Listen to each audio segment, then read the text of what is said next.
So hello guys, you likely have already seen it, a very special week as we have the Cayman, or more or less 718 GT4. This is not the, let's say, old model, but this is the brand new one, which has the 4-liter engine right behind us.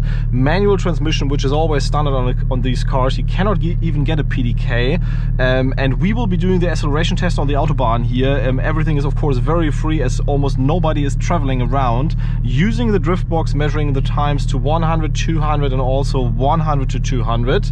I will put everything in the sporty setting. Actually, you cannot even change those settings here in this car because it's always in sport. You can just more or less get the traction control and also ESC into a sport mode.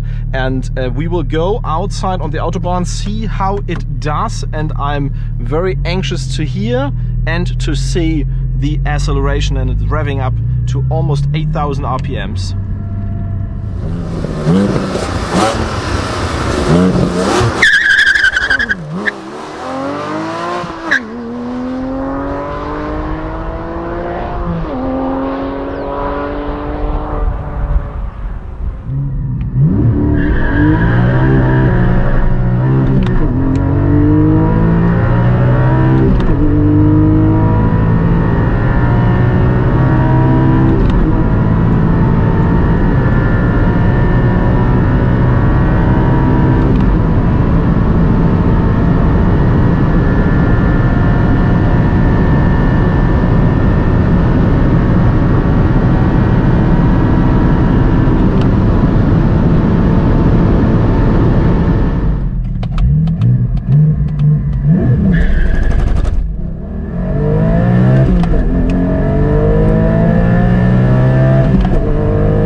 So let's now see how fast the GT4 goes from 100 to 200.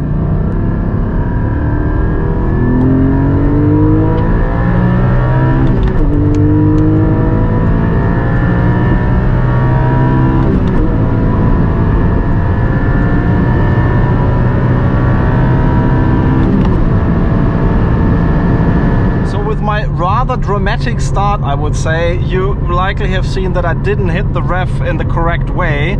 I did a 4.5 seconds to 100, which I think is very respectful considering the tire spin. It's always very hard to get the right amount of wheel spin. That was too much, of course, and you can get a quicker time, but sometimes if you have too less throttle or the tire temperature is different, you're just choking the car off, it feels like, and you get this effect on the road and you're not getting forward as fast as you want as well. But the time from 100 to 200, due to some better shifting, I would say, we managed the time of 8.5 seconds, which I think is a pretty respectful time, because that is more or less the speed that we also measured with our C63S sedan, once we still had that 2017 model here, and that one had 510 HP, automatic transmission in a pretty good shape for faster driving. So I think that is pretty good, and it's not too far away this time as well, also from a normal, let's say, Porsche 991 to GT3 with a manual transmission, and that is therefore, I think, pretty respectful from a 100 to 200 time, and also a time, let's say, to 200, which is in a good league. And it shows that you can still get serious Autobahn performance, not only country road fun and country road performance, but also serious Autobahn performance out of a naturally aspirated engine plus a manual transmission. And of course, even if you're a few tenths slower than somebody else, it doesn't matter, because that engine is just revving so lovely. Also model year 2020 with OPF, all this stuff, it still sounds amazing, and the driving pleasure is still still amazing. So anybody complaining about this car, or anybody saying the old one was better or another car is faster, drive one of these. You will be sold within seconds. It's just an epic car, and even sharper and even better than the previous Cayman, let's say GT4 that was produced with the 3.8. So we will have a lot more fun with the car on the Autobahn and country roads. After this acceleration video, we will post very soon also pure sound video, and yes, as you already heard in the beginning of the video, it sounds quite decent if you drive it in the right rev range, but the pure sound of course has a lot more stuff for you to see. So let's have some more fun.